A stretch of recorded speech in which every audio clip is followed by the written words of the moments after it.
네, 안녕하십니까. 자, 7월 모의고사 공인중개사법 해설을 담당하고 있는 이재익입니다.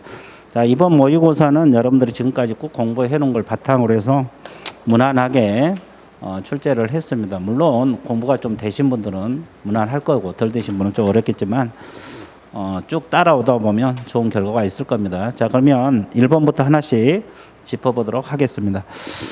자, 다음 내용 중 틀린 것을 골라라 이렇게 표현을 했거든요. 틀린 것을 골라라. 공인중개사법은 민법하고 상법은 특별법. 자, 공법과 사법 중간법적 성격을 가지고 있다. 이건 맞는 표현이죠. 자, 우리가 민법하고 비교했을 때 또는 상법하고 비교했을 때는 우리 공인중개사법의 특별법적 성격을 가지고 있어요. 그리고 이제 공법하고 사법의 중간 형태 법이다. 그래서 중간법, 사회법 이렇게도 표현을 해요. 맞는 표현입니다. 그 다음에 부동산 중개업을 건전하게 육성한다. 이것은 우리 공인중개사법 제정 목적에 들어갑니다. 우리가 이제 제정 목적 세 가지가 있잖아요. 공인중개사 업무 등에 관한 사항을 정하여 그 전문성 제공, 부동산 중개업을 건전하게 육성, 국민경제 이바지. 그래서 이 셋 중에서 두 번째 거 이것은 이제 우리 중개사법 제정 목적에 들어갑니다. 그리고 행정 형벌하고 질서벌은 병과할 수 없다. 이건 맞는 표현이죠. 여러분들이 그 형벌하고 질서벌은 병과할 수 없어요. 자, 간단하게 봐드릴게요. 우리가 행정벌이 있거든요. 행정벌. 행정벌은 행정형벌하고 행정질서벌이 있습니다. 행정질서벌이 있는데 행정형벌이 징역 또는 벌금, 자, 질서벌이 과태료가 있습니다. 자, 그래서 이 행정벌끼리는 징역하고 벌금 이렇게도 병과가 안 돼요. 또는이잖아요. 그리고 이제 형벌하고 질서벌, 즉 징역하고 과태료, 벌금하고 과태료 이렇게도 병과할 수가 없습니다. 그래서 이제 행정 형벌하고 질서벌 이렇게 표현을 했잖아요. 지금 이렇게는 병과할 수가 없다. 맞는 거죠. 자, 그다음에 공인중개사법을 위반해서 징역형 선고유예. 그래서 이제 이 선고유예는 징역형에 대한 선고유예가 됐건 벌금형에 대한 선고유예가 됐건 결격사유에 해당되지 않습니다. 이건 결격사유에 해당되지 않는다. 맞는 편이고. 그 다음에 협회가 지부지회를 설치한 때는 그랬죠. 시도지사에게 신고한다 그랬는데 지부는 시도지사에게 신고한 게 맞아요. 그런데 지회는 등록관청, 즉 시장군수 구청장에게 신고를 해야 됩니다. 그래서 이 틀린 것은 5번이 정답 처리가 되는 거죠. 그래서 이제 여러분들이 이것을 무난하게 이렇게 쫓아오시면 되겠습니다. 자, 그 다음에 이제 뭘 공부하러 떠나야 되냐? 자, 2번 들어갑니다.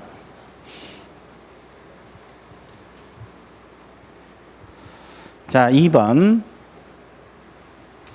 자, 다음 중 개공이 중개 대상물 및 권리로 할 수 있는 것은 모두 몇 개냐? 이제 중개 대상물이 되는 거고 중개 대상인 권리가 되는 걸 골라라. 이렇게 나와 있죠. 자, 지상권을 목적으로 하는 일필토지 일부 가능합니다. 그래서 이제 우리가 지상 지역 전세권 임차권은 일필토지 일부도 중개가 되는 거예요.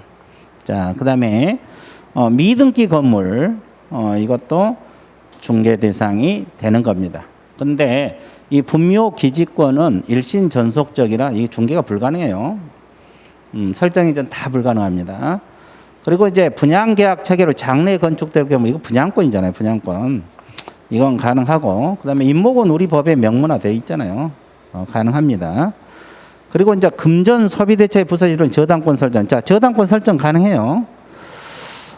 그래서 일단 이 금전 소비대차 자체는 안 되지만 지금 이 지문은 금전 소비대차 자체를 묻는 게 아니라 저당권 설정을 물었습니다. 되는 거예요. 그리고 유치권 설정은 안 되죠.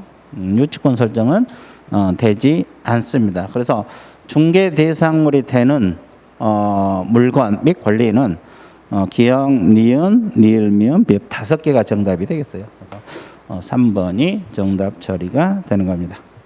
자, 그러죠. 자, 그 다음에 이제 3번으로 넘어가 볼게요. 자, 3번. 공인중개사 자격시험 등에 관한 설명 중 옳은 걸 골라라. 이렇게 표현을 했죠. 자, 등록 후 결격사에 해당자는 원칙적으로 자격시험에 응시할 수 없다 그랬는데 있어요. 우리가 뭐 미성년자가 됐건 파산자가 됐건 수용자가 됐건 집행유예를 선고받았건 다 시험 봐서 합격하면 공인중개사 되기 때문에 시험에 응시할 수 원칙적으로 있어요. 자, 안 되는 게 딱 하나 있죠. 결격사유에서 자격 취소되고 3년. 이건 안 됩니다. 나머지는 다 되는 거예요. 자, 그 다음에 2번. 공인중개사 자격시험에 있어서 부정행위를 한 자 5년간 응시 자격이 정지되지 맞아요. 그리고 보조원으로도 종사할 수 있습니다. 이게 맞는 말이에요. 왜 그러냐면 부정행위자는 결격사유가 아니거든요. 등록 후 결격사유가 아니에요. 그래서 시험만 5년간 못 보기 때문에 보조원으로도 갈 수가 있다는 거. 자, 심의위원회 운영에 필요한 사항은 심의위원회 의결을 거쳐서 국토교통부 장관이 정한다 그랬는데, 자, 의결사항 맞습니다. 근데 여기서는 국장이 아니라 운영되는 심의위원회 의결을 거쳐 이원장이 정한다. 이원장이 정한다 그랬으면 맞습니다. 자, 여기서 이원장이 누가 되겠어요? 정책심의위원회 국토교통부 제1차관이 되는 겁니다. 그래서 국장이 정한다. 이 질문은 틀렸고요. 자, 심의위원회 규정에 따른 이원의 임기는 3년이 아니라 2년으로 하되 이원의 사임 등으로 새로 이적된 이원은 전임 임기 남은 기간으로 한다. 이렇게. 자, 심의위원회는 이원장 1명을 포함해서 7명 이상 11명 이내 이원으로 구성하고 이원장은 국장이 아니라 국토교통부 제1차관이 되는 겁니다. 자, 이원장은 국토교통부 제1차관. 그래서 이제 다 틀렸고 맞는 것은 2번이 정답 처리가 됩니다. 자, 그 다음에 4번. 자, 4번을 보게 되는데 다음은 개공 등의 의무와 제재에 관한 설명이다. 틀린 것을 골라라. 자, 틀린 걸 골라라 그랬죠.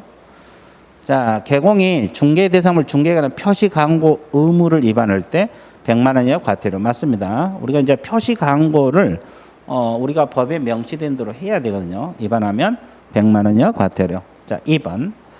개공이 아닌 자가 공인중개사 사무소 부동산 중개 이하 유사명칭했다. 자, 3년하고 3천이라고 했는데 1년하고 1천입니다.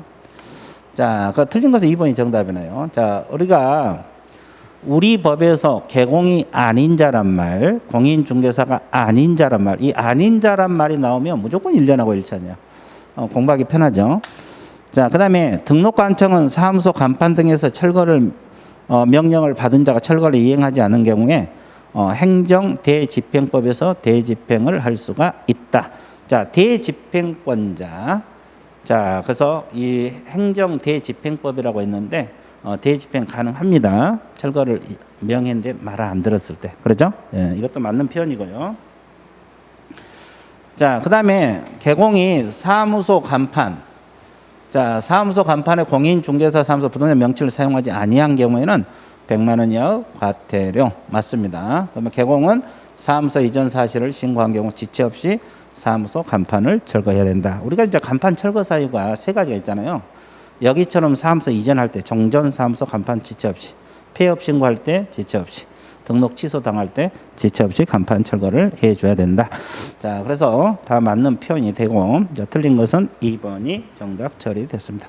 자, 5번. 자, 다음 등록 후 결격 사유에 대한 설명으로 옳은 걸 골라라. 이제 옳은 걸 잡으라 그랬죠. 자, 폐업 신고 후 재등록 개공이 폐업 신고 전의 위반 행위로 등록 취소를 받는 경우는 등록 취소된 후 3년이 경과하면 중개업에 종사할 수 있다. 이렇게 표현했잖아요. 자, 이것은 틀렸죠. 왜 틀렸을까요? 자, 이 재등록 개공이라는 단어가 키포인트입니다. 이 재등록 개공이 키포인트인데 잘 보세요. 이 재등록 개공이 등록 취소를 당하잖아요. 그러면 취소되면 원래 3년을 중개업을 못 하겠어. 근데 3년에서 폐업 기간을 뺀 기간이 결격 기간이에요. 이 기간이 결격 기간이다. 자, 이건 아예 공식처럼 외워도 되는데 원래 취소되면 3년간 못하는 게 원칙이잖아요. 근데 재등록 개공이 등록이 취소되면 3년에서 폐업 기간을 빼주게 돼 있어요. 그러면 예를 들어서 자기가 폐업을 1년 했다 그러면 결격 기간이 2년이 되는 거예요. 이게 3년이 아니라 등록이 취소됐지만은 예를 들어서 폐업 기간이 1년이다 그러면 3년 빼기 1년 그래서 2년간 결격이 되는 거예요. 그래서 3년이 경과하면 중개업에 종사할 수 있다 그랬는데 3년이 경과되지 않아도 중개업에 종사할 수가 있습니다. 자, 그래서 1번은 틀렸고요. 자, 그 다음에 2번 지문 봐드릴게요. 자, 2번 지문 보면은 개공이 근거 이상의 형의 집행유예를 받아 개설 등록이 취소된 건 등록 취소일로부터 3년간 결격 사유가 된다 그랬는데 이제 이게 뭐세요? 집행유예입니다. 집행유예는 결격 사유잖아요. 결격 사유. 자, 결격 사유로 등록이 취소되면 등록 취소일로부터 3년을 적용하지 않아요. 그래서 3년간 결격 사유가 된 게 아니에요. 그럼 이제 이것을 수험생들이 이해를 잘 못하는 경우가 종종 있어요. 자, 이거 그려 드릴게요. A 개공이 쭉 영업하고 가다가 집행유예를 받았어요. 집행유예를 몇 년 받은가는 지금 문제 지문에 안 떴죠? 한 2년 받았다고 가정을 해볼게요. 자, 2년간 그러면 결격 사유가 되거든요. 여기서 벗어나요. 여기서 벗어나는 시기인데 근데 이 지문은 잘 봐보세요. 자, 이 집행유예를 받아 등록이 취소됐다는 표현이 들어가 있잖아요. 지금요. 근데 수험생들이 저것도 생각 않고 막 푸는 경우가 종종 있는데 자, 이 집행유예를 받은 것이 자체가 결격 사유가 되는 거고 그러니까 여기서 등록을 취소시킨다고 반드시. 자, 그러면 등록이 취소되면 원칙적으로 또 3년간 못하는 게 원칙이잖아요. 그럼 이렇게 결격 사유가 중복이 되면 여기서 벗어나야 돼요. 근데 우리가 결격 사유 때문에 취소되면 등록 취소일로부터 3년을 적용하지 않아요. 않아서 원래 결격 기간 여기서 벗어납니다. 그러죠? 그러니까 이 지문은 집행유예를 받아서 등록이 취소된 경우라도 등록 취소일로부터 3년이 된 게 아니라 집행유예 기간 동안만 결격 사유가 되는 거지. 집행유예 기간 동안만. 이 기간, 2년, 이 기간만 결격 사유가 되는 겁니다. 그 다음에 세 번째. 자, 이중 소속으로 등록이 취소됐다. 이중 소속은 그대로 등록 취소 사유예요. 필지 사유라고.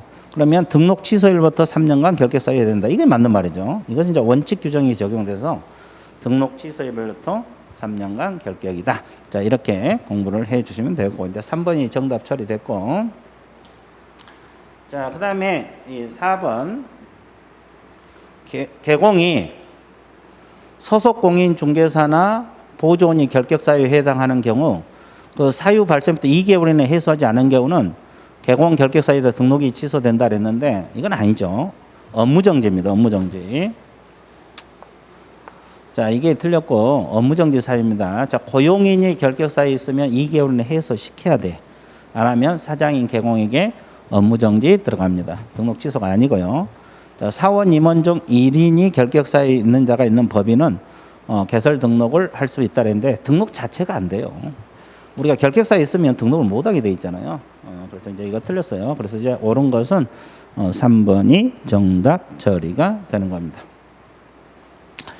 자, 그 다음에 이제 6번으로 넘어가 볼게요. 자, 다음은 사무소 이전에 관한 기술이다 타당한 것을 골라라. 이제 사무소 이전에 대해서 물었어요. 자, 사무소를 등록관청 관할구역 밖으로 이전하고자 하는 경우는 종전 등록관청 이전 신고를 해야 된다 그랬는데 우리가 이제 수없이 공부했잖아요. 사무소 관할구역 밖으로 가면 이전 후 등록관청에 이전 신고한다는 거. 자, 그 다음에 사무소를 등록관청 관할구역 밖으로 이전하고자 하는 경우에 있어서 신고를 받은 이전 후 등록관청은 종전 등록관청에 관련 서류를 송부해 줄 걸 요청해야 된다. 당연한 소리요. 이건 이제 정답 처리가 되고 자, 맞는 것이죠. 그다음에 송부 요청을 받은 종전 등록관 10일 이내 관련 서류를 이전 후 등록관청에 송부해야 된다 그랬는데 이게 10일 이내가 아니죠. 지체 없이입니다. 지체 없이. 지체 없이 송부를 해줘야죠. 지체 없이. 그다음에 자, 사무소를 등록관청 관할구역 외의 지역으로 이전한 경우에 있어서 이전 신고 전에 발생한 사유로 인한 개공에 대한 행정처분 종전 등록관청이 아니라 이전 후 등록관청이 합니다. 자, 어디서 사고를 쳤든지 간에 현재 몸담고 있는 관청, 이전 후 등록관청이 이를 행한다. 자, 개공은 업무정지 기간 중에 사무소 이전 신고할 수 없다 그랬는데 가능해요. 그렇게 해서 휴업 기간 중에도 사무소 이전이 가능하고 업무정지 기간 중에도 가능합니다. 자, 그래서 근데 이제 주의할 거 있죠. 업무정지 기간 중에도 사무소 이전은 가능하는데 공동사무소 내기에서 업무정지 기간 중에 사무소 이전은 안 됩니다. 이것만 조금 주의를 해 주시면 되겠습니다. 자, 그래서 6번은 끝났고 그 다음에 7번 문제. 자, 법인 개공이 업무로 할 수 있는 업무, 그러니까 겸업할 수 있는 업무 이걸 물은 거예요. 자, 그러면 그렇죠. 자, 농업용 창고시설 관리업 이건 안 되죠. 농업용, 공업용은 안 됩니다. 상가, 주택, 상가하고 주택 임대 관리 등 관리 대행을 겸업하는 것이지 관리업도 아니고 농업용도 아니고. 그리고 상가하고 주택 분양 대행만 가능하지 토지 분양 대행은 안 됩니다. 그리고 자, 중개업장 경영 기법 있잖아요. 이것은 오로지 개공이에요. 공인중개사 시험생들에게 경영 기법 제공할 수는 없는 거고. 자, 도배 이사업체를 직접 운영을 못해요. 알선하는 것이 알선. 그 부동산 개발업을 한 게 아니라 개발에 관한 상담업을 하는 겁니다. 자, 상가나 주택, 임대 사업, 임대업은 안 된다 그랬죠? 임대 관리 등 관리 대행을 가능하는 거예요. 자, 개공 일반을 대상으로 부동산 컨설팅 이거 상담이잖아요. 상담은 개공을 대상으로 해도 되고 일반인을 대상으로 해도 됩니다. 그다음에 경공매 권리 분석 취득 알선 매수 신청 대리 이것은 법인 개공이 할 수 있죠. 이건 중개인은 못 합니다. 근데 이제 이 이응은 법인하고 공인 중개사인 개공 가능해요. 그래서 이제 할 수 있는 것은 5번 시오다하고 이응 이거 두 가지가 정답 처리가 되고 있습니다. 자, 그다음에 이제 공부해야 될 것이 이제 8번입니다. 8번. 자, 8번 한번 넘겨볼게요. 자, 여기서 이제 우리가 이제 보조원 관련 문제인데 보조원 종합 문제라도 관이 아니에요. 자, 보조원과 관련된 설명 중 옳은 것을 골라라 이렇게 표현했죠. 자, 여기서 중개원 보조원은 모든 행위는 그를 고용한 개공 행위로 본다 그랬는데 여기서 모든 행위가 아니라 업무상 행위입니다. 업무상. 그래서 예를 들어서 뭐 보조원이 개인적으로 사고 친 것까지 개공이 책임진 건 아니잖아요. 그래서 이제 중개 업무와 관련해서 법 조문이에요. 조문. 모든 행위가 아니라 업무상 행위. 업무상이라는 것은 중개 업무를 말합니다. 자, 개공이 보조원을 고용했죠. 고용일부터 10일 이내 신고한 게 아니라 업무 개시 전까지. 자, 그래서 여기서 자꾸 흔들린 것이 고용 신고는 업무 개시 전, 종료 신고는 10일 이내 이렇게 들어가야지. 자, 보조원이 중개 업무에 관하여 부동산 투기를 조장하는 행위에 징역형에 처해졌죠. 그러면 그 개공에 대해서 동일한 징역형을 구한다. 이게 양불 규정을 묻는 건데 보조원이 징역형을 받더라도 그를 고용한 개공은 받아봤자 벌금이에요. 받아봤자. 물론 이제 벌금을 뭐 똑같이 받을 수도 있고 적게 받을 수도 있고 안 받을 수도 있어요. 그래서 동일한 징역형 이것은 전혀 다르고. 그다음 보조원이 개공과 함께 중행 행위를 한 때에는 개공과 함께 서명 및 날인해야 한다. 자, 보조원은 자, 개공과 같이 서명 날인할 의무는 없어요. 의무는 없는데 스스로 하는 것은 관계 없어요. 그러니까 뭐 할 수 있다 그러면 맞겠지만 해야 한다. 이건 의무상이 아니에요. 그리고 이제 보조원은 행정 처분이 없어요. 그리고 행정 질서를 과태료를 말하죠. 과태료도 대상이 안 됩니다. 소속 공인 중개사는 과태료가 되거든요. 보조는 안 되는 겁니다. 그래서 옳은 것은 5번이 정답 처리가 됐습니다. 자, 그 다음에 9번 문제 들어가 볼 건데, 다음은 개공 등의 인장에 관한 설명이다. 잘못된 거, 틀린 걸 골라라 했죠. 개공은 중개인의 사용할 인장을 등록관청이 등록해야 하나 고용인의 인장은 등록할 필요가 없다 그랬는데, 여기서요, 이 고용인이라는 것은 포괄 개념이잖아요. 이 고용인 중에서 이 소속 공인 중개사는 인장 등록을 해야 돼요. 이 보조원은 인장 등록이 없는 거고, 그래서 이제 고용인 인장은 등록할 필요가 없다. 이게 이제 틀렸다고 보는 거죠. 이 고용인 개념은 포괄 개념이기 때문에 고용인 중에서 소속 공인 중개사는 가능하되 보조는 안 됩니다. 그래서 1번이 틀렸어요. 자, 그 다음에 2번. 인장을 등록하지 아니하거나 등록하지 아니한 인장을 사용한 개공 중개사법 행정처분은 동일하다. 왜 동일하겠어요? 인장 등록하지 않아도 업무정지, 사용하지 않아도 업무정지. 그래서 동일하다. 맞는 편이고. 자, 인장 변경은 7일 이내 변경 등록하도록 되어 있어요. 맞습니다. 7일 이내 변경 등록. 그리고 인장을 등록하지 않았다고 하여서 개설 등록을 받지 못하거나 등록증 교부받지 못한 것은 아니다. 왜 그러겠어요? 자, 우리가 인장 등록은 업무개시 전까지만 하면 되거든요. 그러니까 업무개시 전까지만 하면 되기 때문에 굳이 인장 등록 안 해도 등록증이 나오고 저 등록도 가능합니다. 그 다음에 등록된 인장을 사용하지 않는 경우라도 거래계약 효력에는 영향이 없다. 거래계약은 유효해요. 이 계약이란 것은 의사표시만 합치면 되면 되잖아요. 굳이 뭐 인장 등록 안 했다 해서 계약 자체가 무효가 된 건 아닙니다. 제재를 받으면 업무정지 사유가 되는 거지. 그래서 잘못된 것은 1번이 정답. 자, 10번 휴피업으로 들어갑니다. 자, 개공, 휴피업 등에 관한 설명 중 옳은 것을 골라라. 이렇게 나왔어요. 자, 개공이 부득이한 사유 없이 6개월 초과 휴업할 때 등록 취소 처분을 받을 수 있다. 이건 맞는 말이죠. 요양, 입영, 치약, 이게 부득이한 사유잖아요. 이런 것도 없는데 6개월 초과 휴업했다. 임치, 임의적 등록 취소 사유가 됩니다. 자, 맞는 편이고. 개공이 폐업 신고 후 재등록할 때는 폐업 신고 전후 개공을 승계합니다. 자, 그 다음에 등록관청에서 다음 달 10일까지 협회 통보해서 휴피업 신고는 통보사항에 들어가죠. 사무소 이전 신고도 들어가요. 휴피업 신고뿐만 아니라 사무소 이전 신고 다 다음 달 10일까지 통보사항. 그리고 이제 고용신고 종료 신고도 다음 달 10일까지 통보사항. 그렇죠? 행정처분 중에서 등록 취소 업무정지도 통보사항. 그렇죠? 그리고 등록증 교부사항도 다음 달 10일까지 통보사항. 이 협회 통보사항 6가지 내가 반드시 기억하라 그랬어요. 이것이 지문으로 자주 출제가 되거든요. 하나씩 빼가지고도 출제가 되고 동합 문제로도 출제가 되고 있어요. 그래서 반드시 기억을 해달라. 자, 그 다음에 4번 지문, 5번 지문 왜 틀렸는가 봐드릴게요.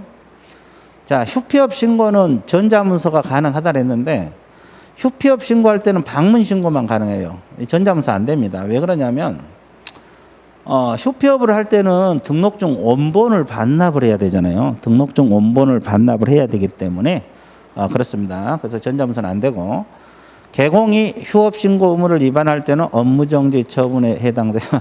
업무정지가 아니라 휴피업 신고 위반하면 100만 원 이하 과태료 사유가 됩니다. 자, 그래서 여기서 이제 맞는 것은 1번, 나머지는 다 틀렸다고 보는 거죠. 자, 그 다음에 11번. 자, 개공이 건물을 매도하기 전에 의뢰인과 일반 중개계약에 관한 일반 중개계약서를 작성해. 서식 문제거든요, 이거요. 내용 문제가 아니라 서식. 일반 중에서 필요적 기재사항 옳지 않는 것은 이 조세는 일반 중개계약서에 없어요. 이게 정답이에요. 그리고 이제 이 매도 이전할 때 물건의 표시, 소재지 이런 거 이것도 반드시 기재하고 소유자 및 등기명의 인적사항 들어가 있어요. 주소, 생년월일 이런 거. 자, 은행융자 권리금 제시 공과금도 적게 돼 있고 공법상 규제 및 제한사항도 적게 돼 있어요. 그 외에 이제 권리관계도 있고 중개 의뢰 금액도 있어요. 이런 것이 이전용 중개계약서. 이전용 중개계약서에 반드시 기재할 사항이거든요. 근데 이 조세는 확인 설명서에 나오지 중개계약서는 나오지 않습니다. 그래서 이제 이 서식 문제도 여러분들이 신경 써서 공부를 해 주셔야 돼요. 왜 그러냐면 한동안 중개계약서 서식이 안 나오다가 30회, 31회 내리 2년 연속 계속 출제가 되고 있거든요. 그래서 이 중개계약서 서식도 공부를 하셔야 됩니다. 자, 그 다음에 이제 12번으로 넘어갈게요. 자, 12번은 부동산 거래 정보망 내용입니다. 틀린 걸 골라라. 거래정보 사업자가 운영규정에 위반하여 정보망을 위반했다. 500만 원의 과태료 맞습니다. 자, 운영규정 위반 500만 원이야 과태료. 그렇죠? 자, 거래정보망을 운영하고자 하는 자는 부가통신 사업자여야 된다. 맞는 표현이고요. 거래정보 사업자가 개공으로부터 의뢰받지 아니한 중개등 정보망 공개된 지정 취소는 맞아요. 지정 취소는 맞는데 이게 틀렸죠. 500만 원 이하 과태료가 아니라 1년 이하 징역 1천만 원 이하 벌금 사유에 들어갑니다. 자, 그래서 이게 정답 처리가 되겠네요. 자, 그 다음에 4번 거래정보 사업자 지정 신청을 받은 국장은 30일 이내 검토하여 지정규정 적합하다고 인정하는 지정서 여부. 자, 신청 받은 날을 기준으로 해서 30일 이내 지정서를 교부해 주게 돼서 이 시점 잘 알아두시라 그랬어요. 기간도 알아야 되지만 시점 신청 받은 날로부터 30일 이내 지정서 교부 맞는 편이고, 그리고 이제 이것은 운영 규정은 신청이 아니라 지정 받은 날을 기준으로 하고 3개월입니다. 그래서 국장은 승인을 받아라. 그래서 이제 이것은 우리가 기간도 중요하지만 내가 항상 강조하잖아요. 시점 언제부터 며칠이냐 이 시점도 신경을 써서 공부를 해달라고 했습니다. 자, 그 다음에 또 넘어가 보도록 할게요. 13번 개업공인 중개사 등의 금지행위에 해당하지 않는 것을 모두 골라라. 이 금지행위 문제도 매년 출제가 되고 있잖아요. 이것은 뭐 31번은 나오지 않았을까. 여러분 32회니까 계속 출제가 되고 있어요. 문제 약간씩 변형해서 출제해야 되죠. 그죠? 자, 금지행위에 해당하지 않는 걸 골라라. 분양계약 체결로 아파트 분양권 매매를 자, 우리가 분양권은 중개는 가능하잖아요. 중개는 가능하지만 이 분양권을 계속 사들이면 1번 중개 대상물 매매업에 걸려요. 그래서 1년하고 1천 징역 벌금 들어갑니다.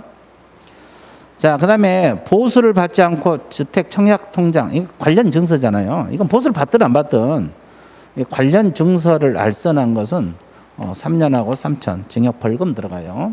금지행위입니다. 그리고 이제 않는 걸 골라 그랬죠. 개공이 부동산을 구입하거나 매각할 때 다른 개공 후 중개를 통해 거래, 이건 금지행위 아니죠. 우리가 이제 다른 개공을 통해서 사거나 팔건 직접 거래가 아닙니다. 개공이 자신이 거주할 주택의 의뢰인이 아닌 자 매수했다. 이것도 괜찮습니다. 매매업이 안 걸려요. 그죠? 자, 한 번 살기 위해서 거주할 주택은 계속성이 없잖아요. 계속성이 없어요. 그러니까 매매업이 안 걸려요. 그리고 개공이 자신의 배우자 부동산을 알선했다. 남편 명의로 된 거, 부인 명의로 된 부동산 알선하면 금지행위가 아니에요. 그래서 금지행위가 아닌 것이 디귿, 니을, 미음 세 개가 정답 처리가 되는 겁니다. 자, 그래서 우리가 이제 금지행위도 자꾸 연습을 해서 공부를 해 주셔야 될 것 같고요. 자, 그 다음에 14번 문제. 자, 건물 매도 의뢰에 대한 전속 중개 계약을 체결한 개공이 중개된 공개할 정보 내용과 확인 설명. 우리가 정보 공개 사항하고 확인 설명 거의 비슷하잖아요. 그래서 공통점, 유사점이 있어요. 이걸 비교해서 공부를 해야 되는데, 물건의 소재지, 면적, 구조, 건축연도, 기본적 사항 양쪽 다 있어요. 정보 공개 사항도 들어가고 확인 설명. 시장, 학교 근접성, 그죠? 입지 조건 있잖아요. 벽수 도일에서 도 쪽에 들어갑니다. 이것도 둘 다 있고, 권리를 취득함에 따라 부담 조세 종, 이것은 확인 설명에서만 나와요. 정보 공개 사항은 들어있지 않아요. 그래서 이제 이거 공통적 일치하지 않는 것이 3번이고, 그리고 공법상 이용제한 거래 규정은 둘 다 존재합니다. 권리관계도 당연히 양쪽 다 있죠. 정보 공개 사항도 들어가고 확인 설명 사항도 들어갑니다. 그래서 3번은 확인 설명 쪽에만 인정되기 때문에 3번이 정답 처리가 되는 겁니다. 자, 그 다음에 15번 문제 들어가 볼게요. 자, 개공이 중개로 거래가 완성될 경우 거래계약서 작성과 관련 내용으로 옳은 걸 골라라. 이제 계약서 작성 문제인데 잘 봐보세요. 계약은 방식을 요하지 않으므로 맞는 표현이죠. 자, 개공의 중개를 완성한 경우도 개공은 반드시 거래계약서를 작성한 건 아니다. 그렇게 표현했는데 개공 소개로 거래가 이루어지면 반드시 개공이 계약서를 써야 됩니다. 우리가 이제 개공이 작성하지 않으면 제재를 받게 되죠. 자, 그 다음에 등록관청은 개공이 작성하는 거래계약서에 관한 표준 서식을 정하게 권장할 수 있다고 했는데, 자, 표준 서식을 정해서 권장하는 관청은 국토교통부 장관이죠. 등록관청이 아니고. 자, 중개법인의 경우 대표자하고 사원님은 모두가 계약서에 서면 날인해야 된다는데 법인은 대표자하고 소공이에요. 소공. 대표자하고 당해 중개 행위를 한 소속 공인 중개사. 당해 중개 행위를 한 소속 공인 중개사가 돼야 되지 사원님은 모두 이거 틀린 거죠. 자, 그 다음에 자, 개공이 작성한 거래계약서를 쌍방에게 교부 원본 4번 전자무성 5년이죠. 거래계약서는 3년이 아니라 5년. 자, 개공이 거래계약서를 작성할 때 거래 내용도 거짓 기재하거나 서로 다른 2개 이상 거래 작성했죠.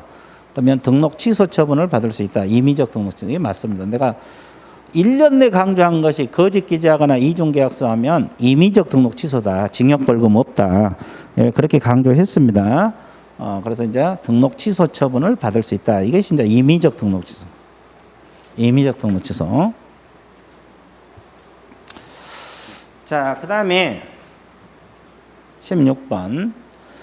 자, 계약금 등의 반환 채무 이행 보장에 관한 설명으로 옳은 것을 골라라. 이렇게 배웠는데, 개공하고 소공은 H 명의자 될 수 있다 그랬는데, 이 개공은 H 명의자 돼요. 근데 소공이나 보조원, 매도인, 매수인은 절대 안 됩니다. 그래서 우리가 대부분 금융기관 등이 H 명의자인데, 개인은 오로지 개공만 돼요. 소공, 보조는 안 되고, 매도인, 매수인 안 됩니다. 자, H 기관은 금융기관, 공제사업자, 신탁업자 등, 그래서 금, 공, 신, 등. 자, 이걸 내가, 누차 강조했죠. 이것이 정답 처리가 됩니다. 그 다음에 보증서 발행기관은 금융기관은 맞아요. 근데 신탁업자가 아니라 보증보험회사죠. 그냥 보험회사가 아니에요. 보증보험회사가 됩니다. 신탁업자 대신 금보. 이렇게 나는 금보 이렇게 외우라 그래요. 자, 개공이 이러한 계약금 등의 반환 채무 이행 보장 업무를 수행하는 경우는 이전 의뢰인으로부터 계약금 반환 채무 소요된 실비를 받을 수 있다고 했는데 우리가 실비는 종류가 2가지잖아요. 권리관계 확인에 소요된 비용은 이전이 맞는데 이렇게 계약금 등의 반환 채무 이행 보장에 필요한 실비는 치드그레임인데요. 치드. 그래서 이전이 틀려버렸고요. 개공이 분리관리 임의인출 관한 사항을 위반하면 100만 원 이하 과태료가 아니라 업무정지입니다. 업무정지. 업무정지 처분 사유가 된다는 거 알아두시면 돼요. 그래서 일단 옳은 것은 H기관, 금, 공, 신 등이 되는 겁니다. 자, 그 다음에 17번 문제. 다음은 중개보수, 한도, 계산에 관한 설명이다. 옳지 않는 것을 골라라. 자, 주택에 대한 매매를 중개하고 의뢰인 일방으로부터 받을 수 있는 중개보수는 거래금액 1000분의 8이다 그랬는데 이 매매잖아요. 매매. 주택 매매. 주택 매매 보수는 1000분의 9입니다. 자, 그래서 틀린 것은 1번이네. 자, 주택 외의 중개 대상을 중개라고 의뢰인은 일방으로부터 받을 수 있는 보수는 1000분의 9. 범인에서 협의. 맞습니다. 주택 외에는 매매든 임대든 0.9. 자, 알고 있어야 되고 범위에서 협의. 자, 분양권은 기납입금하고 프리미엄을 합산한 금액을 거래 금액으로 하여 보수를 계산한다. 자, 이것도 맞는 표현이 되죠. 자, 교환은 교환 대상물 중 거래 금액 큰 중개 대상물 가액을 거래 금액으로 한다. 맞고요. 자, 동일한 중개 대상물에 대해서 동일 당사자 간의 매매를 포함한 둘 이상 동일 기회. 자, 3가지 다 충족됐죠. 동일한 중개 대상물 이렇게 나와 있잖아요. 자, 그다음에 동일 당사자 간의 매매를 포함한 둘 이상의 동일 기회, 쓰리동. 자, 이런 경우는 매매 계약에 관한 거래 금액만을 적용을 하게 되어 있어요. 자, 임대차 계약에 관한 거래 금액만을 적용한다. 이건 틀리죠. 자, 그래서 우리가 1번이 틀렸고 나머지는 다 맞는 질문이 되겠습니다. 자, 그 다음에 이제 이 계산 문제인데, 자, 잘 봐보세요. 개공갑은 아파트를 매도인 A와 매수인 B가 5억 원의 매매 계약을 알선하였고 그랬어요. 자, 여기는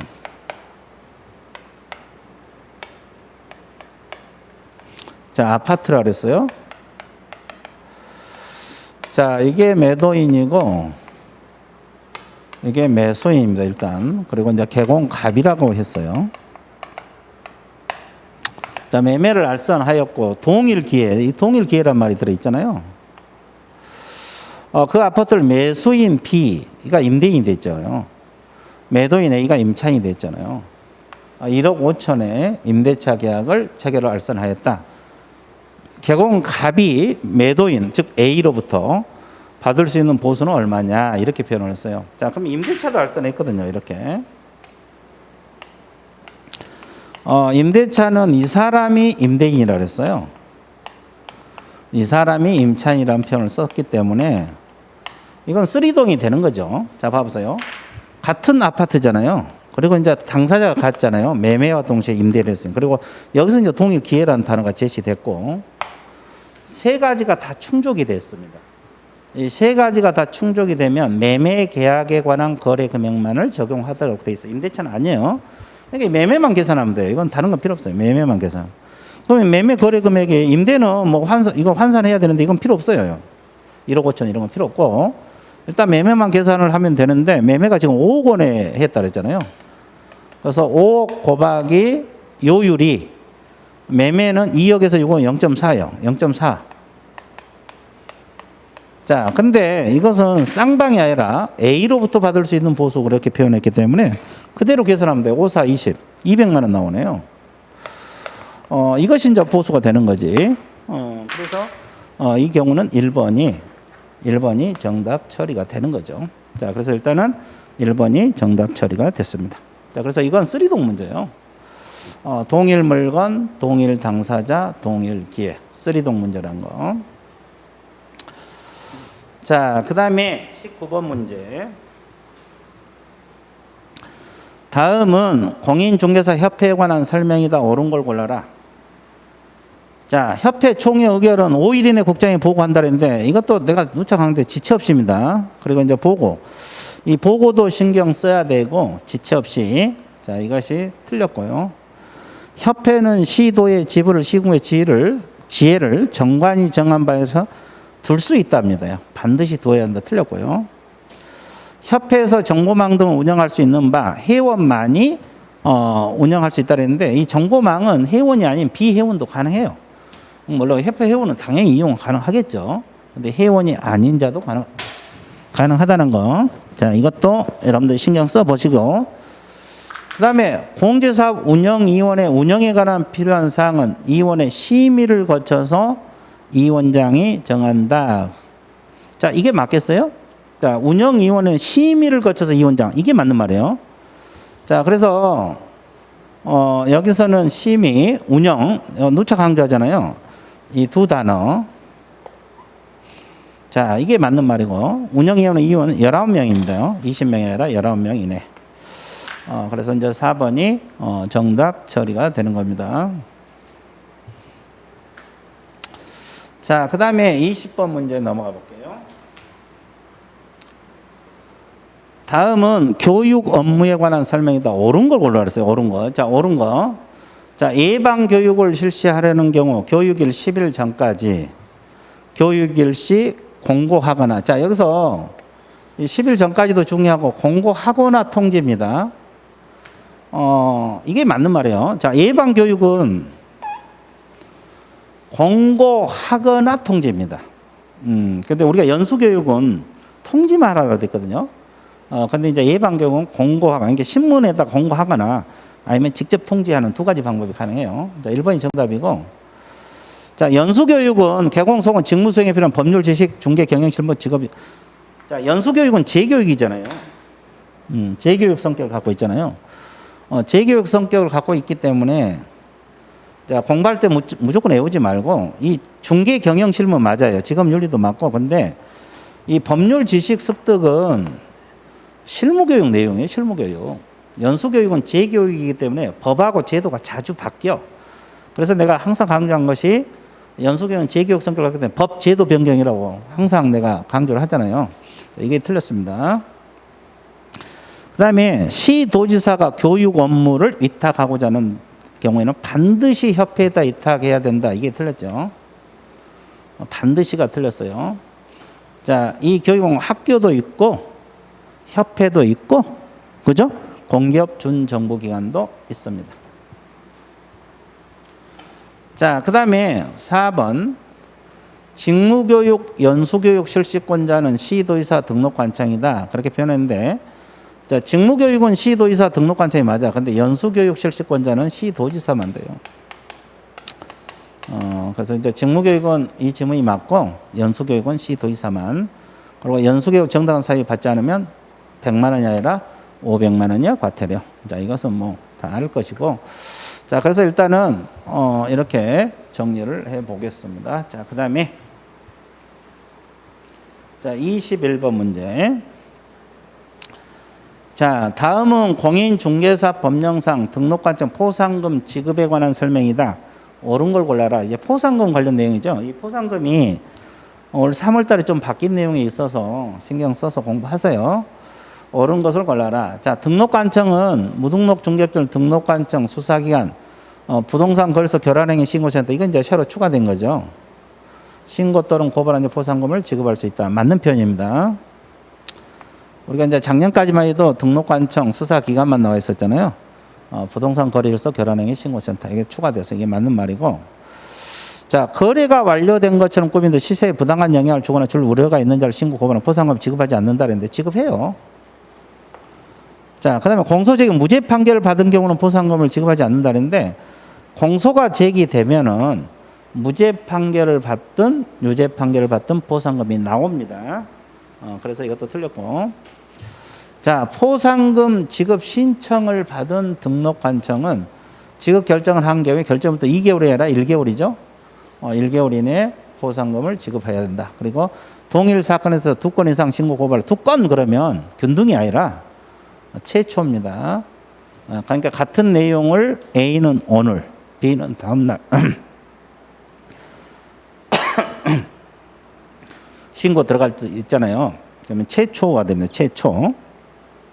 최초란 거 여러분들이 알아두시면 되겠습니다.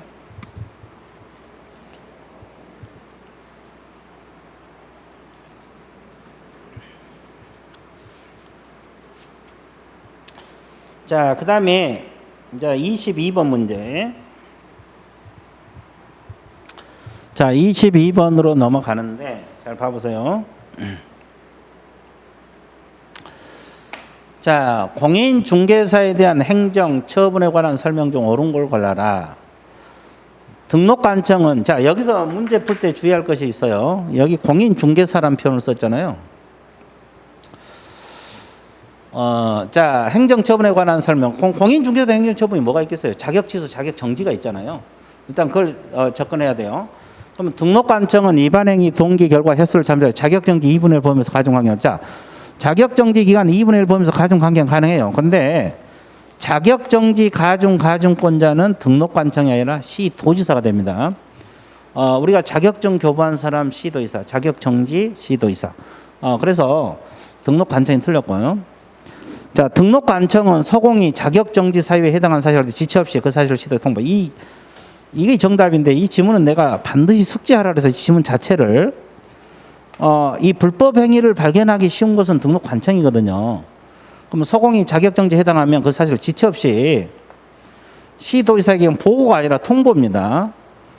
왜 이런 규정을 뒀냐라면 등록관청은 자격정지 내릴 권한이 없어요. 권한이 없기 때문에 시도지사에게 통보를 해주면 시도지사 보고 자격정지 내리라고. 그래서 이런 규정을 뒀어요.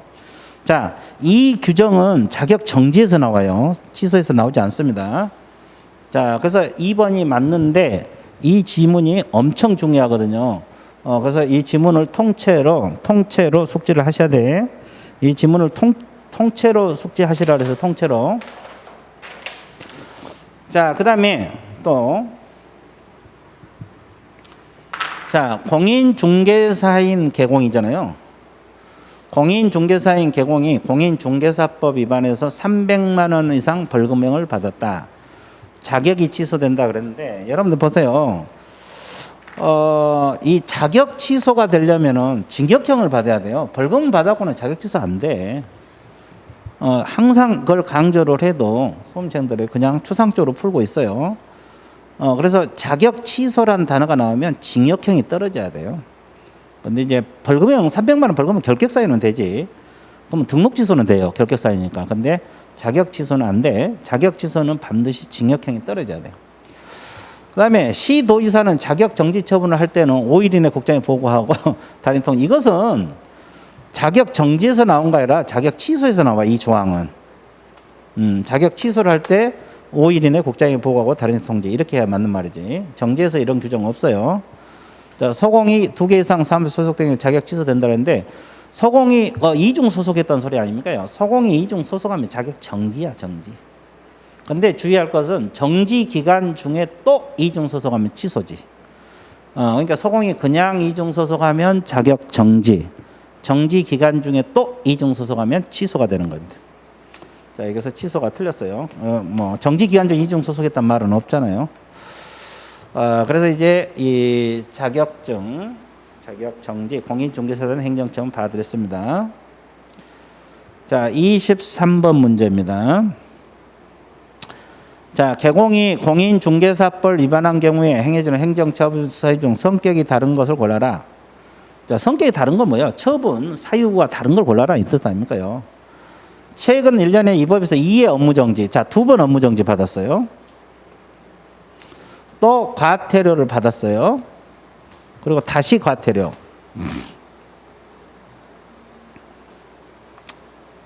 자, 다시 과태료입니다. 자, 이건 뭐냐면 이것은 업무정지, 업무정지. 자, 억과 다시 과. 저는 이렇게 한계라 그래요. 자, 업무정지 또는 과태료 받고 다시 과태료. 억과 다시 과. 이건 업무정지입니다. 2회 이상. 이건 업무정지 사유. 자, 업무정지 사유가 되겠죠? 자, 그 다음에 전속중개계약을 체결한 개공이 정보를 공개하지 않았다. 이건 임의적 등록 취소. 개공이 쌍방대리, 임치. 부득이한 사유 없이 계속 6개월 초과 유효, 임치. 겸업 위반, 임치. 그러니까 2번, 3번, 4번은 임의적 등록 취소 또는 상대적 등록 취소. 이건 업무정지. 그럼 답이 이거네. 성격이 다른 거. 그러니까 이것은 임치는 다 업무정지 물론 될 수 있습니다. 근데 이거는 임치고 이건 오로지 업무정지. 그래서 1번이 정답 처리가 되었고요.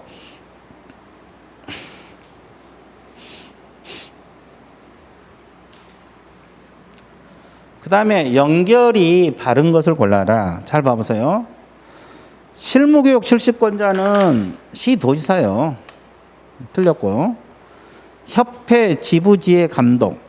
협회는 주사무소가 됐건 지부가 됐건 지회가 됐건 오로지 감독계는 국장이라고 그랬어요. 이게 정답. 자, 자격증 교부는 시도지사요. 자, 공제사업 승인권자는 국토교통부 장관입니다. 시도지사 틀렸고. 자, 부동산 거래 신고. 이건 신고관청이 다 하잖아요. 그럼 신고관청은 사무소 소재지 시장구청장이 아니라 부동산 소재지. 이거 신고관청이라 그래요. 사무소 소재지 시장구청장은 등록관청이고, 근데 부동산 거래 신고는 신고관청이 해야 되잖아요. 그래서 2번이 정답 처리가 됩니다. 자, 그 다음에 25번 문제. 다음에 열거된 사유 중 필치 사유면서 1년하고 1천 골라라. 그러니까 반드시 등록이 취소 사유가 되면서 1년하고 1년 차이를 골라라. 이 질문이잖아요. 자, 그럼 하나씩 분석할게요. 업무정지 기간 중에 업무를 하면 안 되잖아요. 이건 필치만 되는 거예요. 반드시 등록이 취소돼. 이중 등록 한 개공. 이건 필치 11. 징역 벌금 들어갑니다. 이중 소송 마찬가지. 반드시 등록이 취소되고 1년하고 1천. 자, 중개 대상물 매매를 하면 소공이잖아요. 그러면 소공은 자격 정지 사유가 되죠. 자격 정지 사유가 되고 1년하고 1천. 자, 다른 사람에게 자기의 성명 상홀상의 중개 업무를 한 개공. 이건 필치 일일이네. 반드시 등록이 취소되고 1년하고 1천. 자, 의뢰인과 직접 가는 개공. 이건 임치죠. 금지행위니까.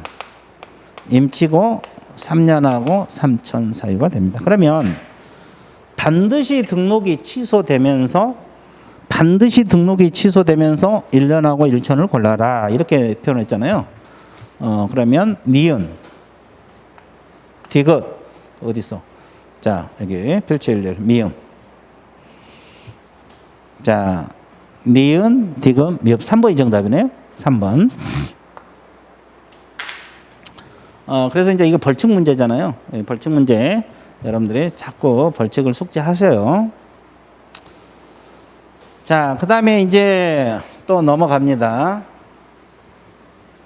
자, 26번. 과태료. 올바르지 못한 것은. 틀린 걸 골라라.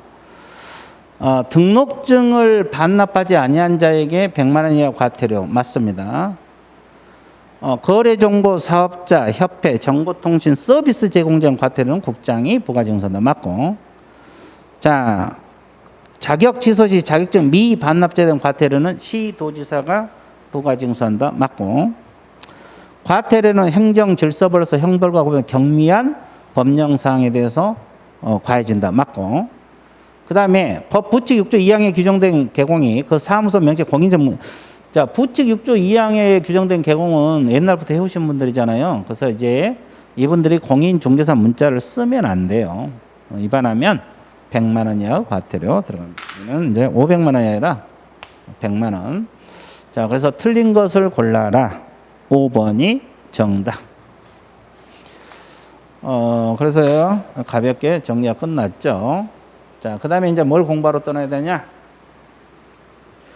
자, 27번 부동산 거래 신고 문제입니다. 이제 부동산 거래 신고 파트가 나와 있는데, 틀린 걸 골라라.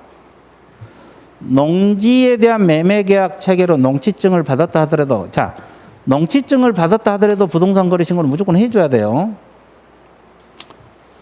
자, 내가 항상 강조하는 것이 농지증을 받았다도 부동산 거래 신고, 토지거래 허가증을 받았더라도 부동산 거래 신고.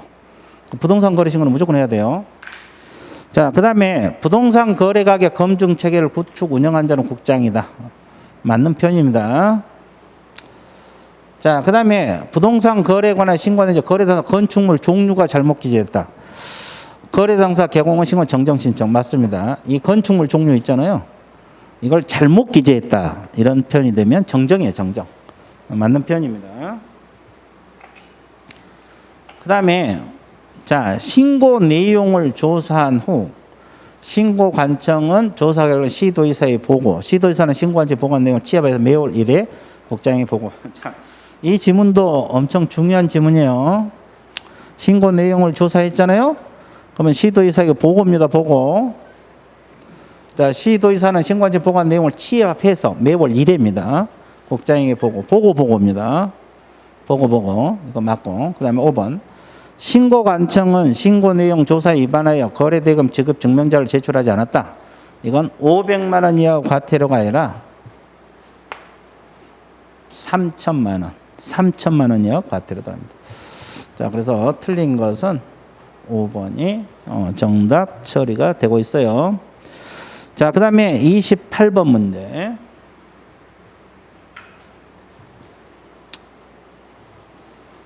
자, 부동산 거래 신고 등에 관한 법입니다. 부동산 거래 신고 절차 옳은 걸 골라라. 개공이 거래 계약서를 작성 교부한 경우에 거래 당사자는 신고 의무가 있다 했는데, 자, 개공이 계약서를 쓰면 개공이 부동산 거래 신고를 해줘야 돼요. 그러면 거래 당사자는 신고 의무가 없어져요. 이번에 신고 의무가 없어지고. 자, 계약 조건 기한은 이 정정 신청이다 했는데 변경이에요, 이거요. 자, 우리 과목에서 우리 과목에서 조건 기한이 나온 데가 네 군데가 있잖아요. 부동산 거래계약서 필요적 기재사항, 거민계약서 필요적 기재사항, 부동산 거래 신고사항, 변경신고에서 나와요. 변경신고. 이게 정정이 아니에요. 자, 그 다음에 부동산 거래 신고는 거래계약서 15일이 아니라 30일. 부동산 거래 신고는 30일 이내 매매 대상 부동산 소재지 관할 시장군수구청장, 이걸 신고관청이란 말을 쓰죠. 그래서 이제 15일이 틀렸습니다. 자, 거래 당사자 또는 개공은 부동산 거래계획에 관하여 신고한 내용 거래 가격이 변경됐다. 가격이 변경됐다. 이 가격이 변경됐다. 변경. 정정이 아니라 변경 신고입니다. 그리고 부동산 거래계약 관련 정보 시스템. 이게 전자계약을 말해요. 거래계약이 체결된 경우는 거래계약이 체결된 때 신고서를 제출한 것으로 봐요. 그러니까 부동산 거래 신고 별도로 안 해요. 그러니까 우리가 지금 종이 계약서를 쓰고 있잖아요. 전자계약서를 쓰게 되면 부동산 거래 신고한 것으로 봐버려요. 그러니까 굳이 제출할 필요는 없는 거죠. 자, 그래서 일단 부동산 거래 신고 관련 문제 두 문제 공부를 했습니다. 자, 그 다음에 29번. 자, 29번은 뭐냐면 애국인 등의 부동산 취득 특례 규정입니다. 옳은 걸 골라라. 애국인 등이 대한민국 안에 부동산을 취득하는 계약을 할 때는 계약일로부터 30일이 아니라 60일. 부동산 거래 신고는 30일이지만 여기는 60일입니다. 자, 신고 허가 신청을 하는 경우 전자문서로 가능합니까? 자, 전자문서 가능해요. 여러분들이 요즘은 웬만한 것은 다 전자문서가 된다 그랬어요. 뭐 휴피업 신고 이런 건 안 되지. 요즘은 웬만한 건 다 전자문서 됩니다. 이게 맞는 말이고. 자, 애국인 등이 자연환경 보존법 생태 경관 보존지역 토지를 취득할 때는 시도의사 신고 관청 허가죠. 신고 관청 허가는 맞는데 신고 관청 허가입니다. 그래서 2번이 정답이고. 자, 3번 지문은 왜 틀렸는지 봐볼게요. 자, 국토교통부 장관은 대한민국과는 자국과는 부동산 등의 취득, 양도를 금지하거나 제한하는 국가에 대해서 상호주의에서 대한민국과는 부동산 등 취득을 제한할 수 있다. 자, 이 상호주의는 오로지 토지만을 대상으로 합니다. 그러니까 여기서 부동산 등 이게 틀렸죠. 토지 그래야 돼. 토지. 예, 부동산 등이 아니라 토지. 그리고 여기도 마찬가지. 토지. 그러니까 이게 뭘 의미하냐면 이 상호주의는 토지만을 대상으로, 그러니까 건축물은 상호주의가 적용되지 않는 거예요. 상호주의란 말은 똑같이 한다는 소리 아니에요. 우리나라 사람이 미국 와서 토지 취득할 때 미국에서 못하게 한다. 미국 사람이 우리나라 와서 토지 취득할 못하게 한다. 근데 이것은 건축물은 관계가 없어요. 토지만 대상으로 합니다. 그러니까 내가 항상 강의할 때는 세 가지 신경 쓰라 그랬어요. 자, 상호주의 제한권자는 국토교통부 장관이라는 거. 토지만 대상으로 한다는 거. 그리고 제한할 수 있다는 거. 자, 하해야 한다는 아니에요. 이 세 가지를 항상 염두에서 공부하라 그랬어요. 그래서 상호주의는 토지만 대상으로 한다는 거. 자, 그 다음에 애국인 등이 상속 경매 그 밖의 계약 외 원인으로 인하여 대한민국 부동산을 취득하는 경우는 취득한 날부터 60일이 아니라 6개월이에요. 상속 경매 계약 외 원인 6개월 이내 신고를 해달라. 네, 자, 그래서 틀렸습니다. 그래서 이제 맞는 것은 2번. 자, 그 다음에 30번.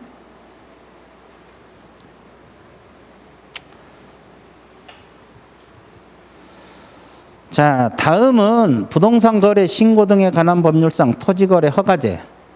틀린 걸 골라라. 자, 토지거래 허가를 받은 경우는 부동산 등기 특별 조치원 거민을 받은 것으로 본다. 맞죠? 자, 허가구역 지정을 공고한 동 5일 후에 효력 발생. 5일 후. 내가 항상 강조하는 것이 5일 후. 맞습니다. 자, 그 다음에 토지거래 허가용 토지를 비업무용 부동산 공매 허가증이 필요합니다. 원칙적으로 이 말이 들어가야 돼요. 예외적으로 3회 이상 유찰되면 필요 없어요. 자, 여기까지는 다 맞는 지문이고 4번. 허가를 받지 않고 매매계약을 체결했다. 토지거래 허가구에서 허가를 받지 않고 매매계약을 체결했다. 2년 이하 징역, 계약 체결 당시 당해 토지 100분의 30에 상당하는 금액 이하의 벌금 맞습니다. 자, 토지 거래 허가를 받은 경우에는 부동산 거래 신고할 필요가 없다고 했는데 있어요. 이게 정답이에요. 토지 거래 허가증을 겨우 받았더라도 부동산 거래 신고는 무조건 해줘야 된다. 무조건 해줘야 된다. 자, 있죠? 자, 그래서 5번이 틀렸네요. 자, 그 다음에 31번. 자, 전속 중개 계약서하고 일반 중개서 비교, 타당한 걸 골라라. 이 전속 중개 계약서는 법정 서식이 있지만 일반 중개는 법정 서식이 없다 그랬는데 둘 다 법정 서식이 있어요.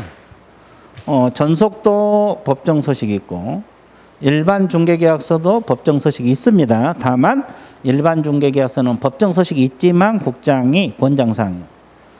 자, 양자 모두 개공과 당해 중개는 소공이 함께 서명 및 날인한다 그랬는데 이 당해 중개행위란 소공이 함께 서명 날인한 규정은 거래계약서하고 확인 설명서만 있어요. 이 중개계약서에는 이런 규정 자체가 없어요. 이건 통째로 틀렸고 양자 모두 계약서를 3년 보관해야 된다 그랬는데 전속은 3년 보관이 맞아. 근데 일반은 보관 규정이 없어요. 양자 모두 이게 틀렸고 자, 양자 모두 이 계약의 유효기간은 3개월로 하되 합의하여 별도로 정하는 그 기한에 따른다. 이게 정답이네. 자, 유효 기간은 둘 다 3개월이 원칙 약정이 있으면 약정에 따른다. 이게 정답. 양자 모두 계약 당사자가 동일한 것은 아니다 그랬는데 동일해요. 중개 계약서는 어차피 의뢰인하고 개공가는 계약이잖아요. 일반이든 전속이든. 그래서 이제 4번이 정답 처리가 되는 겁니다. 자, 그 다음에 32번. 자, 장사 등에 관한 법률. 또는 분묘기지권. 개공이 사설묘지 또는 분묘와 관련된 토지에 관하여 의뢰인에게 설명한 내용 옳은 걸 골라라. 개인 묘지를 설치할 때는 시장군수 구청장의 허가를 받아야 된다 그랬는데 그게 아니고 신고입니다. 신고. 개인 묘지를 설치한 건 10제곱미터가 아니라 30. 분묘 수호 제사 주는 원칙적으로 정손이므로 사망자 영고자는 정손이 분묘를 관리할 수 있는 경우에도 토지 소유자의 분묘기 주장할 수 있다 그랬는데 여기서 이 문장에서 주어는 영고자잖아요. 정손이 있고 정손이 분묘를 관리할 수 있으면 정손만이 가능해요. 정손이 있고 정손이 분묘를 관리할 수 있을 때는 정손만이 가능하다. 그런데 그러면 영고자는 주장할 수 없다는 거죠. 정손이 있잖아요. 관리할 수 있고. 이때는 정손만이 가능해. 근데 이제 정손이 없거나 정손이 분묘를 관리할 수 없는 특별한 사정이 있을 때는 영고자가 가능하겠죠. 자, 그 다음에 토지 소유자, 묘지 설치자, 영고자는 승낙 없이 당해 토지 설치 분묘대에서 묘지를 관련 시도이사 허가를 받아 개장할 수 있다. 자, 이거 승낙 없이 쓴 것은 개장 가능합니다. 근데 여기서는 시도지사가 아니라 시장, 군수, 구청장의 허가입니다. 시장, 군수, 구청장 허가를 받아 개장할 수 있다. 자, 그리고 시장 등은 민법에 따라 설정된 재단법인에 한하여 이 지문이 허가할 수 있다. 자, 이게 정답이죠. 재단법인에 한정하여 법인묘지 설치 권리에 허가받을 수 있다. 그래서 이 법인묘지를 허가할 때는 오로지 재단법인에 대해서 가능하다. 자, 그 다음에 농지법으로 넘어갈게요. 이제 장사 등에 관한 법, 묘에 관한 것은 끝. 자, 다음은 개공이 농지를 중개하면서 매수 의뢰인에게 설명한 내용이다. 자, 잘못된 것을 골라라. 자, 농지 소유자는 1개월 이상 부상 치료가 필요한 경우 소유는 위탁행위하는데 3개월이에요. 3개월. 자, 그래서 원래 위탁은 못하게 돼 있거든요, 농지. 근데 이제 3개월 이상 부상치료, 3개월 이상 국외 여행, 징집 이런 경우는 위탁이 가능해요. 그래서 이제 1개월이 틀렸네요. 이것이 이제 정답 처리가 됐고. 그 다음에 증여, 공공매, 판결, 저서, 농지를 취득한 게 농지증이 있어야 되고. 자, 상속인에게 대한 유증은 농지증이 필요가 없거든요. 근데 여기는 뭐라 했어요? 상속인이 아닌 자에 대한 유증은 농지증 필요합니다. 맞는 말이에요. 맞는 말이라고. 1번이 틀렸고. 자, 그 다음에 4번. 농지 소재지 관할하는 시구 읍면장으로부터 농지증을 발급받은 경우에 4일 이내 농업 경영 계획서 작성 면제 2일 이내 발급을 해줘야 돼요. 그래서 이제 우리가 주의할 것은 우리가 이제 대부분 공부하다 보면 시장군수 구청장이 나오잖아요. 근데 농지증은 시구 읍면장입니다. 군수가 아니에요. 농지증 발급권자는 시구 읍면장이라고. 자, 이것만 좀 주의해 주면 되고 맞는 문장이고 상속위에서 취득할 때 농지증이 필요 없어요. 자, 농지증이 필요하는 거, 필요치 않는 거 내가 수없이 강조를 했습니다. 자, 상속 이런 건 농지증이 필요가 없습니다. 자, 그다음에 확인 설명서 서식 들어갑니다. 좋네. 딱 맞네. 자, 여기서 확인 설명 토지 서식입니다. 토지. 예. 확인 설명서는 주거용, 비주거용 토지, 임목, 광업용 네 가지 서식으로 되어 있잖아요. 이 토지 서식. 옳은 걸 골라라. 임대차의 경우 취득시 부담을 조세 종류 세울란에 취득시에 농어촌 지방에서 기재한다 그랬는데 좀 생각을 해보세요. 이 조세는 주거용이든 비주거용이든 토지든 임목, 광업용 네 다 서식이 다 있거든요. 그런데 임대차는 조세를 생략합니다. 왜? 생략이 아니라 아예 안 적어. 기재를 아예 안 합니다. 임대차는 취득시 필요 없잖아요. 자, 일조 소음 진동 비선은 환경 조건을 기재한다 그랬는데 이 일조 소음 진동은 주거용에만 있어요. 주거용. 비선호 시설은 물론 주거용도 있고 토지도 있지만은 일조 소음 진동은 주거용만 있고 그래서 비선호 시설은 또 별도란이 있어요. 환경 조건란에 기재한다. 이건 틀렸고요. 실제 권리관계 공시되지 않는 물건을 권리는 개공은 이건 세부 확인 사항이 맞아요. 이거 이제 미공식 원리잖아요. 실제 권리가 미공식 원리. 그러니까 예를 들어서 뭐 유치권이랄지 뭐 이런 거, 법정지상권 이런 것이 다 실제 권리관계란에 기재를 하게 되는데 이런 것은 세부 확인 사항 맞습니다. 그리고 실제 권리관계 공시되지 않는 물건도 냈다 다 있어. 냈다. 어떤 서식이든지. 토지 서식도 작성하고. 그리고 토지 서식 입증은 도대만 작성해요. 도로, 대중교통만. 주차장 빠졌습니다. 자, 보수는 거래 금액의 토지니까 1000분의 9범에서 협의죠. 여기까지 맞아요. 토지니까 1000분의 9범에서 협의 맞는데 부가가치세는 포함된가 아니라 별도로 청구할 수가 있어요. 부가가치세는 보수에 들어가지 않는다는 거지. 별도로 청구할 수 있다. 그래서 3번이 맞는 편이고 나머지는 다 틀렸습니다. 자, 그 다음에 35번 문제. 개공이 거래계약서를 작성하면서 계약에 관한 설명을 하고 있는 과정 옳은 걸 골라라. 자, 매도인의 담보 책임에 관한 민법 규정 강행 규정이므로 특약으로 당사자 이를 배제할 수 없다. 자, 의무 규정입니다요. 그리고 배제할 수 있어요. 강행 규정으로 보지 않습니다. 자, 그래서 이 담보 책임도 의무 규정이니까 당사자 약정으로 달리 정할 수 있다는 거죠. 그러니까 배제할 수 있다는 거예요. 자, 그 다음에 계약서를 인지를 첨부하지 않았다 해서 그게 무효라고. 무효 아니에요. 인지시제법상 인지를 첨부하는 경우가 있는데 그걸 첨부하지 않았다 해서 계약 자체가 무효가 된 것은 아닙니다. 자, 부동산에서 발생한 과실, 즉 수익은 목적물의 인도인을 기준으로 해서 그 이전까지는 매도인, 그 이후에는 매수인에게 기속하므로 목적물의 인도인이 속한 다른 수익을 매도인에게 기소하도록 계약할 수 없다 그랬는데 있어요. 이것도 의무 규정이기 때문에 민법하고 다른 약정이 가능하다. 그리고 목적물의 측량 비용, 감정 평가 비용은 매매 비용은 매수인 부담한다가 아니라 쌍방이 균분합니다. 쌍방이 같이 부담한다고. 그래서 틀렸고 계약 체결 후 중도금이 지불되면 계약 이행이 착수된 경우로 이후에는 매도인이 계약금 100을 상환하도 해지할 수 없는 것이 원칙. 그래서 5번이 맞는 편이 되겠어요. 이게 정답 처리가 됩니다. 자, 그 다음에 36번 이제 거민 파트로 넘어왔어요. 자, 부동산 거래계약서 거민제도에 관한 설명 중 옳지 못한 것을 골라라. 자, 2개 이상의 시군구에 있는 수개의 부동산 소유권 이전을 내용을 한 계약서, 판결서 등을 거민받고자 하는 경우는 그중 1개 시군구를 관할하는 시장 등에게 거민을 신청할 수 있다. 맞습니다. 원래는 부동산 소재지 관할 시장 구수 구청장이 거민권자거든요. 그러면 불편해요. 각 시장소 쫓아다니면서 검인 받으려면 그러니까 그중 한 군데서 검인을 신청할 수 있답니다. 하회한다 하면 틀려요. 그래서 할 수 있다 그랬어요. 맞아요. 자, 검인은 계약을 체결한 당사 1인이나 그 이임을 받은 자가 신청할 수 있다. 맞는 표현이고요. 자, 검인 신청을 받은 지장군수 구청장 계약서 형식적 요건 구비만을 확인한다. 맞아요. 자, 여기서 주의할 것은 실질적 요건까지 확인하지 않아요. 이것도 시험에 자주 나온 지문이에요. 형식적 요건.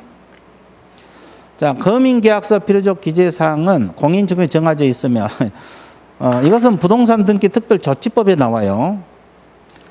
그래서 이제 검인계약서 필요적 기재사항이 있잖아요.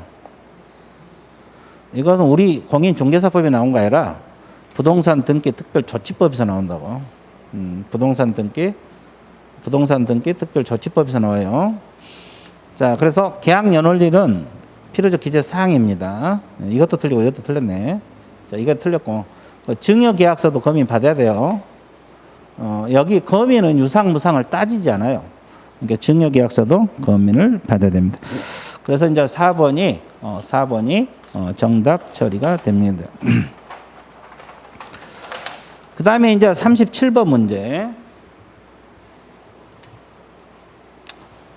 자, 주택임대차 보호법에 관한 설명 중 옳은 것을 골라라. 이렇게 표현했는데, 잘 봐보세요. 주택임대차 보호법상 임대인은 2년 미만으로 정한 기간의 유효함을 주장할 수 있다 그랬는데, 자, 임차인은 주장할 수 있지. 근데 임대인은 주장할 수 없어요. 자, 그 다음에 확정일자를 받은 임차인은 경매 절차 배당 요구를 하지 않아도 우선 변제를 받을 수 있다는데, 자, 우리가 소액 임차인들 있잖아요. 확정일자 받은 임차인, 이분들 다 배당 요구해야 돼요. 배당 요구를 해야지 배당을 해줍니다. 자, 그래서 하지 않아도 이게 틀렸고. 자, 사실상 혼인관계에 있는 자 등 임차인 사망 1개월 이내 임대인에 대해서 반대 설표에서 임차권 승계 포기했다. 이게 맞죠? 원래 이제 주임법에서는 임차권 승계 제도가 있거든요. 사실상 배우자 이런 분들이 승계를 안 받으면 길거리에 앉아야 되니까. 근데 채권 채무가 다 승계가 돼요. 그래서 자기가 승계를 안 받으려면 임대인에게 임차인 사망 1개월 이내 반대 표시, 의사 표시를 해줘야 돼요. 자, 그거. 자, 그래서 알고 있으면 되겠고. 자, 이게 정답이고. 자, 그 다음에 임차인이 최우선 변제권을 취득하려면 매각 결정일까지 대항 요건을 갖춰야 돼요. 대항 요건 주주잖아요. 주택의인도 주민등록. 경매 신청 등기 전까지 갖춰야 되고, 그다음에 주택임대차 분쟁조정위원회가 있잖아요. 이 기간 심의할 수 있어요. 없다가 아니라 있습니다. 기간에 관한 분쟁, 반환에 관한 분쟁, 유지 수선에 관한 분쟁, 차임 보증금 증감에 관한 분쟁, 이런 것을 심의 조정할 수 있어요. 그래서 이제 기간에 관한 것은 조정할 수 있습니다. 자, 그래서 없다가 틀려버렸네요. 자, 그 다음에 38번. 자, 38번은 이제 상가 건물 임대차 보호법 내용입니다.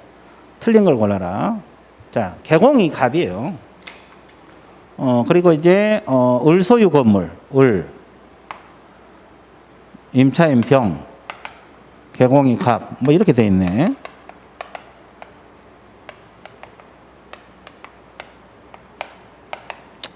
자, 여기가 임대인, 여기가 임차인이 되는 겁니다. 이렇게 된 거잖아요, 지금. 자, 그러면 틀린 걸 골라라. 을과 병이 1년 미만으로 임대차 계약을 지정하면 병이 임차인이잖아요. 1년 미만 주장할 수 있다. 맞는 표현이네. 임대인은 안 되지만 임차인은 가능하고. 임대차 계약 종료 등 병이 계약 갱신을 요구했죠. 을은 일부 멸실, 임대차 목적을 달시 못한다. 그러면 거절 사유가 돼요. 멸실은 일부 멸실도 거절 사유가 되거든요. 맞는 말이고. 병은 임차인이죠. 임차권 등기 명령 신청, 그에 따른 등기. 자, 신청 비용, 등기 비용 둘 다 임대인 을에게 청구할 수 있다. 맞습니다. 왜냐하면 임차권 등기 명령은 임차인 단독으로 가능하거든요. 자, 그 다음에 을이 권리금 회수 기회를 방해한 경우, 을이 지금 권리금 받아야 되는데 이게 방해했잖아요, 지금. 병이 을에게 손해배상을 청구할 수 있는 권리는 임대차 계약을 체결한 날부터 3년이 아니라 내가 누차 강조했잖아요. 여기 시점 중요시 한다고. 3년은 맞아요. 이 3년은 맞는데, 이 시점, 임대차 계약이 종료한 날, 종료된 날을 기준으로 해요. 예, 좀 특이하다 그래서 시점이. 그래서 이때부터 3년간 행사하지 않으면 시효 소멸합니다. 자, 그래서 이게 정답이고 틀렸어요. 자, 병이 임대차 계약을 체결하지 않은 을을 동의를 받아 세무서장에 해당 건물 확정일자 부여를 차인봉에 정보 제공을 요청할 수 있어요. 자, 계약 당사자는 임대인 동의를 받아서 정보 제공을 요청할 수 있습니다. 자, 그래서 4번이 틀린 내용이 되겠습니다. 자, 그 다음에 이제 뭘 공부 들어가느냐. 자, 39번.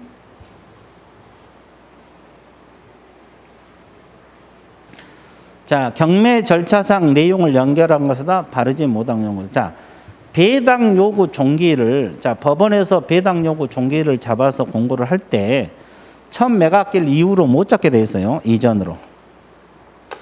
자, 입찰 보증금은 최저 매각 가격의 10%. 맞습니다. 항고 보증금은 매각 가격의 10%입니다. 이거 두 가지 잘 비교하세요. 입찰 보증금은 최저 매각 가격의 10%, 항고 보증금은 매각 대금은 10%. 그다음에 인도 명령 신청은 대금 완납일로부터 6개월이네요. 자, 그래서 이제 경매 낙찰이 됐으면 집을 비워줘야 되는데 안 비워주잖아요. 그럼 이제 법원에 인도 명령 들어가는데 이건 대금을 완납한 날로부터 6개월. 자, 이게 틀렸네요. 이게 정답 처리되고. 그다음에 물건 파는 방법은 호가 경매, 기일 입찰, 기한은 세 가지 방법으로 가능합니다. 4번이 바르지 못한 거, 틀린 거. 자, 그 다음에 40번 매수신청 대리 문제입니다. 자, 매수신청 대리 등록 규칙에 관한 내용이다. 틀린 것을. 자, 확인 설명사항에 매수신청 대리 경제적 가치가 포함된다. 그렇죠. 우리 중개사법에서는 확인 설명사항에 경제적 가치가 있냐 없냐 설명사항이 안 들어가. 근데 경매 확인 설명 있잖아요. 그러면 저 낙찰받은 물건이 경제적 가치가 있냐 없냐 설명해 줘야 돼요. 맞는 말이에요. 자, 개공은 매수신청 대리인 등록이 취소될 때 사무실 내 외부에 매수신청 대리하면 표시를 제거해요. 등록이 취소됐잖아요. 그러면 그동안 매수신청 대리한다고 내든 바뀌든 막 써붙여 놨을 거 아니에요. 이거 다 제거해야 돼요. 자, 업무정지 처분을 받을 때는 업무정지 사실을 출입문에 표시한다. 맞습니다. 자, 우리 중개사법에서는 뭐 업무정지 받았다고 출입문에 표시를 하지 않잖아요. 근데 매수신청 대리 여기서 업무정지를 받으면 출입문에다 그걸 표시하라. 맞는 표현입니다. 그 다음에 등록 취소를 받은 개공은 처분을 받으면부터 14일 이내 등록증을 반납. 이 지방법원장 맞아요. 왜냐하면 매수신청 대리는 지방법원장이 등록 관청이거든요. 반납을 해야 되는데 7일이요. 우리 중개사법에서도 7일. 여기도 7일. 그래서 이제 이게 정답, 틀린 거 이거 정답인데, 등록증 반납은 둘 다 7일이요. 등록 처분이 여기서는 14일이고 우리 중개사법 7일이고, 근데 반납은 둘 다 7일입니다. 자, 그래서 4번이 틀렸고, 자, 개설 등록이 취소된 경우로서 개인 개공이 사망한 경우에는 개공과 세대를 같이 하는 자가 등록증을 반납을 하도록 되어 있어요. 자, 우리 중개사법에서는 사망했을 때는 등록증 반납하지 않거든요. 근데 여기서는 누가 반납해야 되냐? 세대를 같이 하고 있는 자가 지방법원. 여기서 이제 등록관청이 지방법원장이니까 여기다 등록증을 반납하도록 되어 있습니다. 이것도 맞는 표현이죠. 그래서 이제 틀린 것은 4번이 정답 처리가 됩니다. 그래서 이렇게 지금 이제 7월 모의고사 이렇게 해서 40문제를 풀어봤는데 이제 공부가 되신 분은 점수가 잘 나왔을 거예요. 공부가 좀 덜 되신 분은 좀 열심히 하다 보면 또 금방 점수를 뺄 수 있습니다. 그러니까 노력하기 나름이고 신경 쓰기 나름이니까 조금만 신경 써주시면 되겠어요. 자, 오늘 해설 강의 여기서 마치도록 하겠습니다. 예, 수고했습니다.